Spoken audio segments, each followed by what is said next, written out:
Hello everyone, welcome to the introduction to Python, and in this lecture we will discuss some dictionaries function.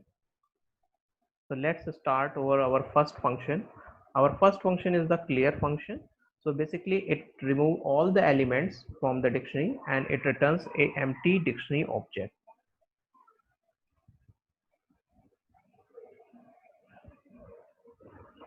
Next function is the copy function. So this function returns a copy of a dictionary object, and basically it is a shallow copy of the object. That means the object created here will have a different identity. So in this case, we have a dictionary object D, and if I write D dot copy, so this copy function will return a shallow copy of this D object. That means it will make a new object here in memory which has the same pair of elements as in D, and these two elements or these two objects, this object, old object, and this new object will have different identity. So if I check A is D, I will get answer false because it is a shallow copy, because both objects are different in memory location. Next method is the from keys method. So this returns a new dictionary object from the iterable object as an argument and value part. So default value of this value part is set to none. So if you do not provide any value, so the default value for the value part will be set to none. Let's have an example. In this case, I have a set object here, capital A, which has some elements A, E, I, O, U. And if I want to create a dictionary from this set, and suppose I do not know the value of these, so I will put better to the none value. So I will call the function from keys method. So the correct syntax is dictionary dot from keys, and we will pass this iterable object here.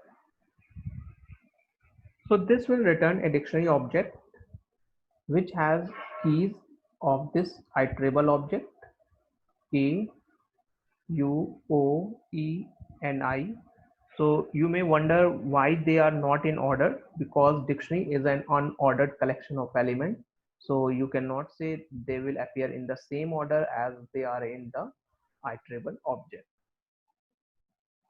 And all the value part are set to none because we have not provided the value part. So if we provide the value part something like 10, so all the value part will be set to none. The disadvantage of this method is that we cannot set more than one value. That means we cannot set the different values for each element of this dictionary object. So in this case, I have provided both iterable object as well as a value part also. So all the elements of this dictionary object has the value 10.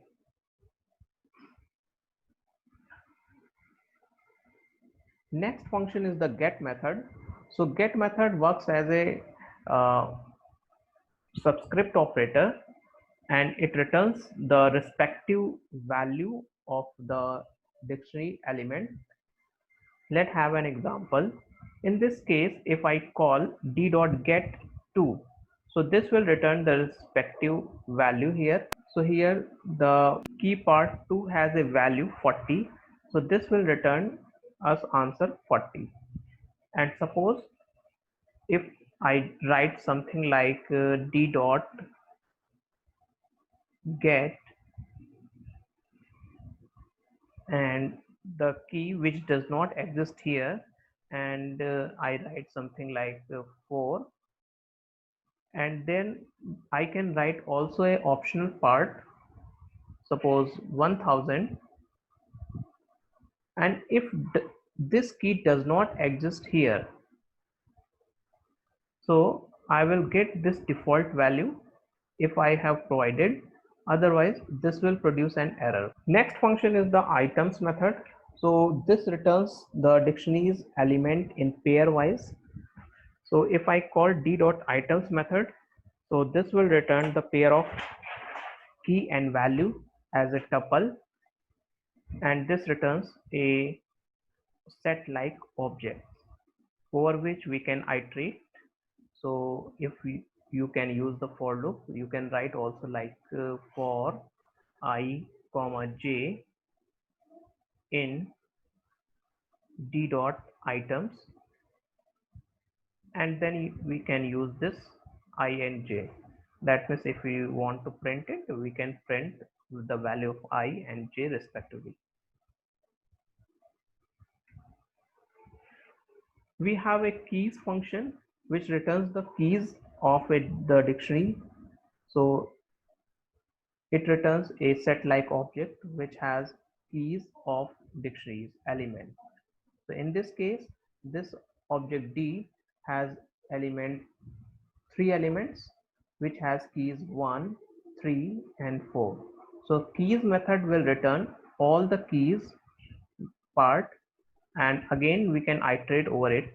So if we want to print the dictionary, we can write also for I in d dot keys method, and we can iterate over it.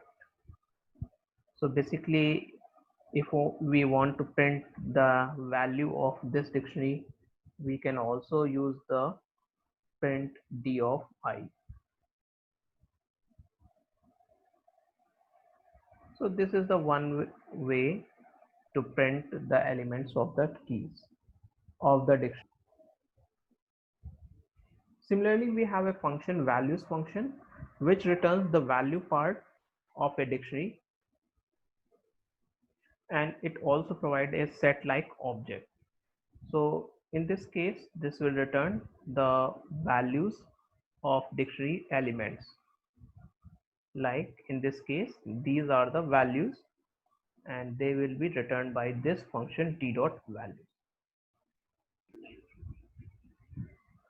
Next function is the pop function, which removes a element whose key we have specified. Suppose in this case,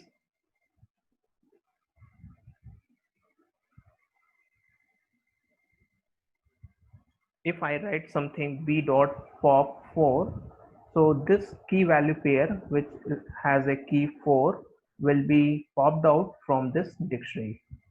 So here we have to compulsorily provide the key part, otherwise it will give you an error because here k is an compulsory argument.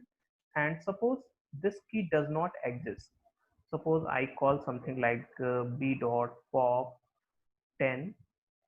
So in this case, this key part does not exist in this dictionary. So this will raise an error. So to avoid any kind of error, we can also write b dot pop 10 comma suppose some value 1000. So if this key part does not exist in this dictionary, so this default value will be returned. So in this case, the answer will be 1000.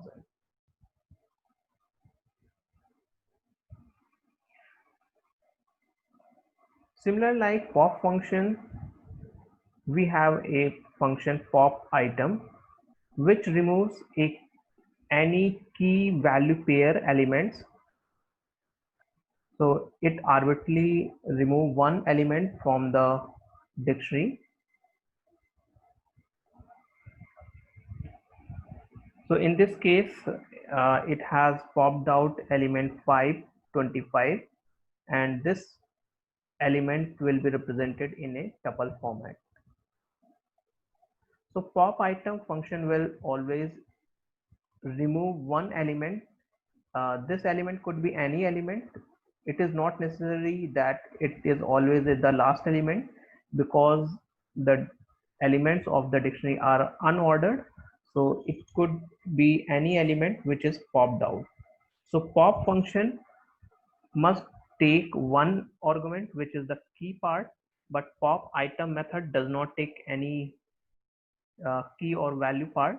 and it just pop out or just remove one pair of elements.